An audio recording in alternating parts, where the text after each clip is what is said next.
This is All Things Caregiving from Breathing Spaces.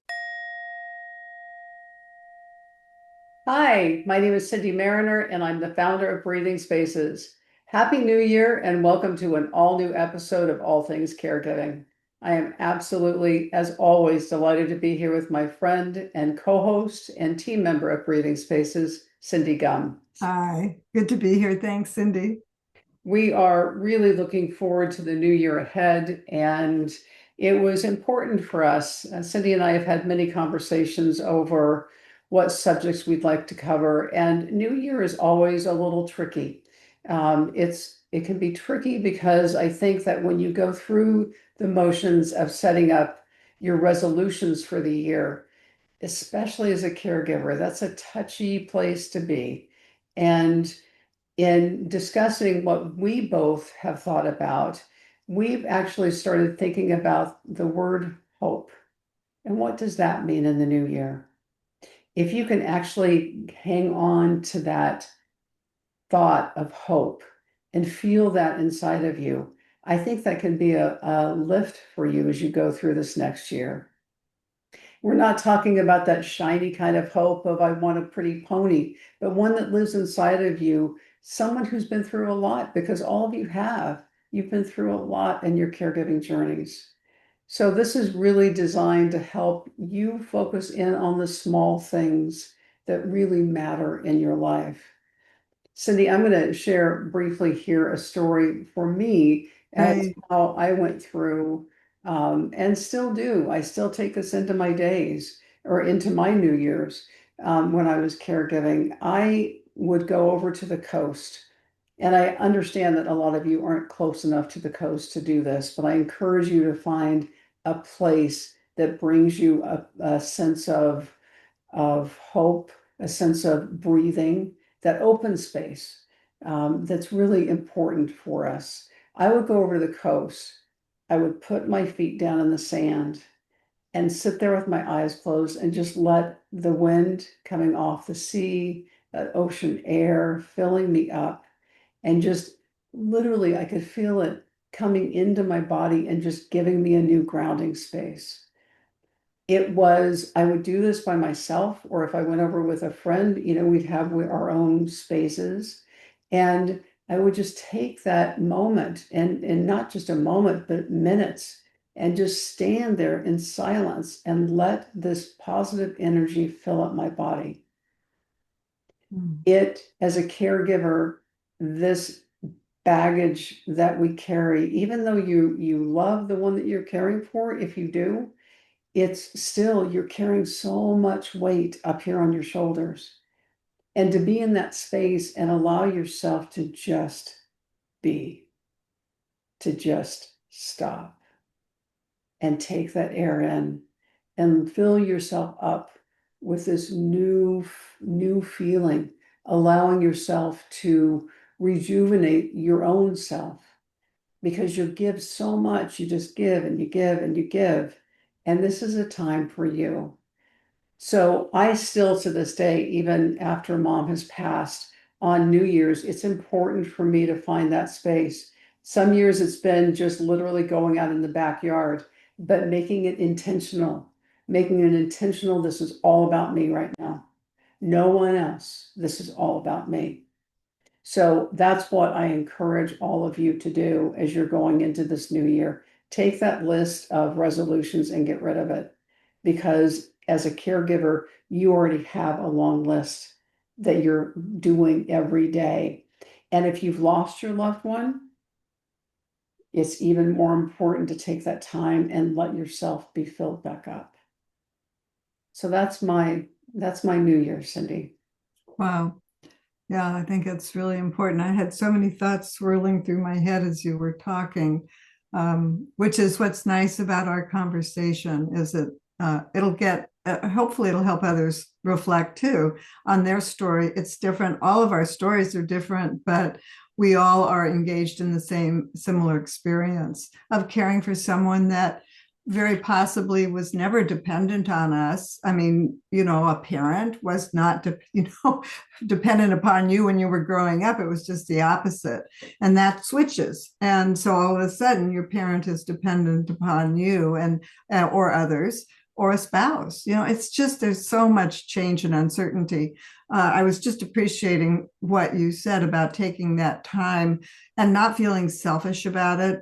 I work with a lot of caregivers, or I have over the years, and one of the biggest obstacles is for them to take note, really, and be mindful of their resistance to take care of themselves. They'll do so much for other people, but I don't think they really give themselves permission. And what I was hearing was permission. So thank you for, just the reminder and to find a ritual. And that's kind of what I'm going to do with my story. It's about ritual. And Stan, I think, died on New Year's Eve. So that immediately thrust me into this space in the new year.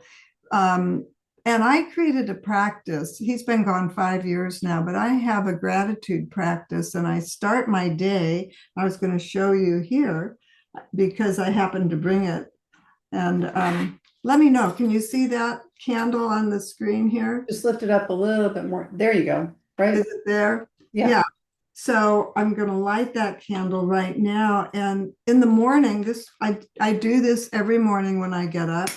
And I name just one gratitude, but I also do another thing, which is I remember those that have passed. And that has helped me connect and stay connected to my husband. And it's become a ritual.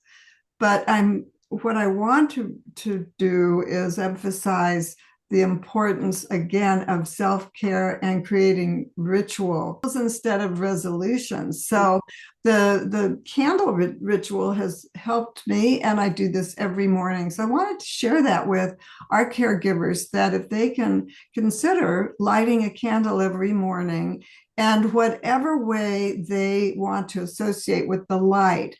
But caregiving can often feel very dark. And I feel that the gratitudes, just naming, claiming, and validating one thing that we are grateful for, I think it gives a feeling in my body that is similar enough to hope. Hope is the feeling that, oh my goodness, things can be different. So often we're in situations that we need something more. And I'm just saying gratitude is a little way that I touched on a memory that would bring me a similar body sensation, body feeling. It was a good feeling. And so often we don't know how to bring a feeling, an experience of hope or gratitude or self-care. It's a body-centered thing. So anyway, I thought we could do another guided visualization. I call it a guided inner journey. Today, you want to give it a try again? Absolutely. So here's a guided meditation for us to share today, and it's called the Candle of Hope. So take a slow breath in. Just let your shoulders soften. And as you exhale, imagine setting down everything heavy. The role you play, the worries you carry, the long list of what has to be done. Just in these moments, you are enough. You have all you need. And I'd like you now to see in your mind's eye a small candle flickering before you. This candle represents hope. It is steady, but gentle. Not blazing, not demanding, but it shines quietly. And notice how even when the wind blows, it bends, but the candle does not go out. And that's what hope is. A flame that knows how to bend and does not go out. Now think of one small thing, a moment, maybe a gesture, a memory that brings a whisper of gratitude into your body. And let that feeling move gently toward your candle as if it is fueling its light.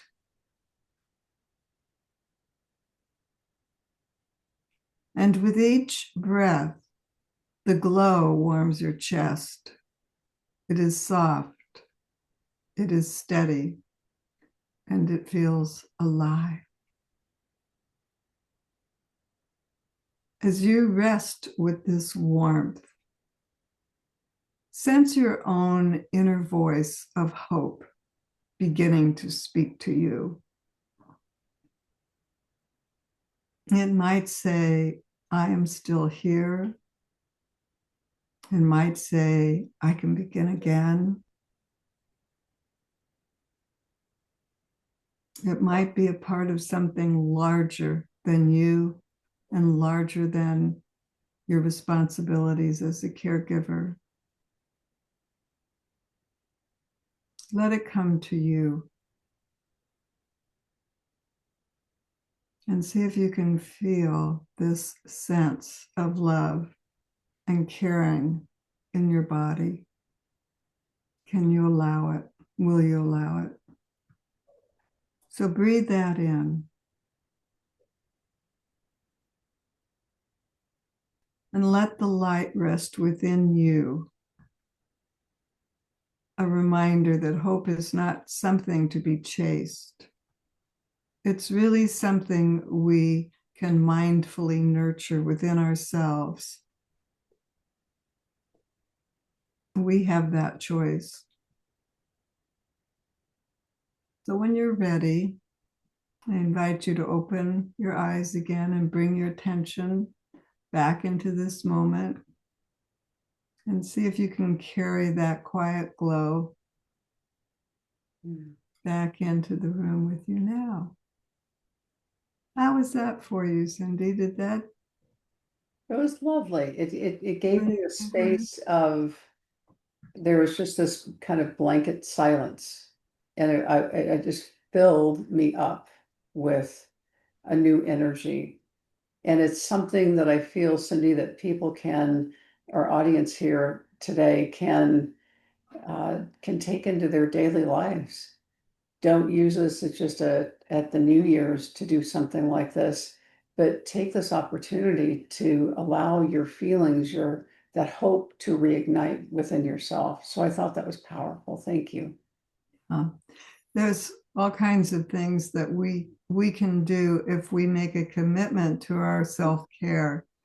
And I know you and I are both committed to supporting that and also reminding people, you're not alone out there. There's a lot of hope, but it's going to take you to make that connection or make that call or make that outreach, because nobody else can do it but you. Mm-hmm. And we support you and we see you. So, and we've got a lot of great programs coming up this year, a lot of excitement ahead. I'm feeling very hopeful. It's going to be a great year for Breathing Spaces. Yes, thank you, Cindy. And that's so true. We really don't want anyone out there to feel like you're alone on the journey. That's why we started Breathing Spaces from the very beginning, so that you know that you're not alone, and to find those places of softness that can reignite the energy. And yes, we have a lot coming up this year, and I trust that we'll see all of you at some point on those. And Cindy, I think that we had talked before about perhaps giving folks a journaling prompt that they might be able to use. Oh, yeah. Would that be Actually, possible? yeah. Yeah. Actually, you know what? That reminds me. I'd love to share one of my favorite poems by Emily Dickinson. Oh, yes. That's Hope right. is the thing with feathers. And then I'll give a journaling prompt people can write down and take with them. And I also invite them to join our my journaling circle, which is the third Saturday of the month. And please come. It's a wonderful group of people. And when you come, you will have time to write. If you don't write or journal any other time of the month, you can come to our journaling circle and get some good journaling done. It's a lot of great sharing as well. So here is the poem, Hope is the Thing with Feathers, and again by Emily Dickinson. Hope is the thing with feathers that perches in the soul and sings the tune without the words and never stops at all. And sweetest in the gale is heard, and sore must be the storm that could abash the little bird that kept so many warm. I've heard it in the chillest land and on the strangest sea, yet never in extremity it asked a crumb of me. And I've always loved that image of hope as a small bird that lives quietly inside of us. And even when the storms come, it keeps singing. And sometimes when I was caregiving actively, I sometimes could just feel the pull of that little bird inside of me. And it never asked anything of me, but I knew it was there with me. So the journaling prompt for those that might want to, you don't have to write about it. You can contemplate or talk about it with a friend. And so the curiosity is when life feels heavy or uncertain, what reminds me that hope still lives quietly within me? Mm. When life feels heavy or uncertain, what reminds me that hope still lives quietly within me? There's something that will remind you. Your job is to hopefully find it. Yes. Yes, that's a wonderful journaling prompt, Cindy. And I immediately thought of my space going out to the beach, right? How it just fills me from head to toe, every part of my being. So it's so important to find that hope. It's a lifesaver. It's a human lifesaver, hope. I was just thinking because I understand and study personality differences. Some people, are nourished by words, such as me, but there's others that are nourished just being outside. And I have to say, even if you can't get outside, if you've got a great photo of nature, you can even work with that. Yeah. So there's so many ways nature surrounds us and offers hope just by being, you see hope all around you in nature. So yeah, and I really honor that nature is a giver of gifts and it asks nothing in return either. That's right. That's right. So whether it's writing, journaling, and I do encourage you to visit Cindy at one of her journaling circles. This is not Dear Diary, folks. It is truly a transformational Yeah, time it's with reflective. Cindy. It's Yeah. lovely, lovely. Yeah. I encourage you to take a look at those and look at the other programs that we've got. This isn't a sales pitch here, folks. These are designed especially for you And by they're free. people. Yes, They're free. exactly. Take Exactly. advantage of them and get connection. Right. We have programs that you can go into more depth if you want to do something a little different, but there's so many things that are free for you out there. So please take this upcoming year and give yourself that hope. Hang on to that lifesaver and fill yourself up with that hope and know that we are here with you every step of the way. Yeah. Cindy, always love being with you. We're going to be listening for that song to sing within us, So thank you. And thank you for giving me the opportunity to share too. I appreciate it. Appreciate you. Absolutely. I appreciate you as well. And to all of you, we wish you a happy new year full of hope. Yes. Don't forget to breathe. Okay. We'll see you again on the next episode. This has been All Things Caregiving from Breathing Spaces.